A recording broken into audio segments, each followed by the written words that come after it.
రవిచంద్ర కిషోర్ రెడ్డి అనే నేను శాసనసభ సభ్యునిగా ఎన్నికైనందున శాసనం ద్వారా నిర్మితమైన భారత రాజ్యాంగం పట్ల నిజమైన విశ్వాసం విధేయత చూపుతానని, భారతదేశ సార్వభౌమాధికారాన్ని సమగ్రతను కాపాడుతానని, నేను స్వీకరించబోయే కర్తవ్యాన్ని శ్రద్ధాశక్తులతో నిర్వహిస్తానని దైవసాక్షిగా ప్రమాణం చేస్తున్నాను.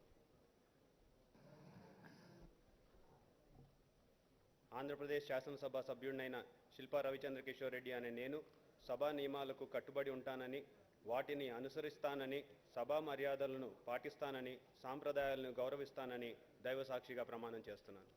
శ్రీ రవికుమార్ గొట్టిబాటి.